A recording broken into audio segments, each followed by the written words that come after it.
नमस्ते, मी doctor Shivaji Salunkhe, cancer specialist, Barshi cancer care. October हा month प्रामुख्याने ब्रेस्ट कॅन्सर अवेअरनेस मंथ म्हणून जगभरात सेलिब्रेट केला जातो. यामागचं कारण म्हणजे या आजाराबद्दलची माहिती जनसामान्यांपर्यंत पोहोचवणे. ब्रेस्ट कॅन्सर म्हणजे स्तनाचा कर्करोग होण्यामागची प्रामुख्याने काय कारण आहेत? पहिलं कारण म्हणजे अनअपोज्ड ॲक्शन ऑफ इस्ट्रोजन. म्हणजेच काय, महिलांमध्ये येणारे प्रत्येक महिन्याला पिरियड्स किंवा पाळी ही बेसिकली इस्ट्रोजन आणि प्रोजेस्ट्रॉन या दोन हार्मोन्सच्या लेवलमुळे येते. कुठल्याही प्रकारचा डिस्टर्बन्स या हार्मोनच्या लेवलमध्ये ब्रेस्ट कॅन्सरला कारणीभूत ठरू शकतो. त्याचसोबत अर्ली प्युबर्टी, डिलेड मेनोपॉज. म्हणजेच काय, की ज्या महिलांमध्ये पाळी ही 8 ते 9 वर्ष वयोगटात आलेली आहे आणि मेनोपॉज 50 किंवा 50 नंतर झालेली आहेत, या महिला ब्रेस्ट कॅन्सरला बळी पडू शकतात.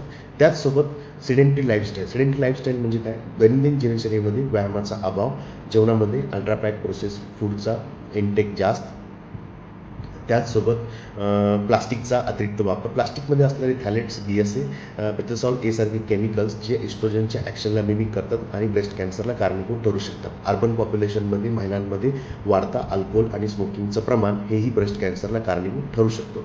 त्याचसोबत अनुवंशिकता 5 ते 10% पेशंटमध्ये ब्रेस्ट कॅन्सरचा रिस्क फॅक्टर ठरू शकतो. ज्या फॅमिलीमध्ये ब्रेस्ट कॅन्सर रन करत आहेत त्या फॅमिलीमध्ये महिला ब्रेस्ट कॅन्सरला बळी पडू शकतात.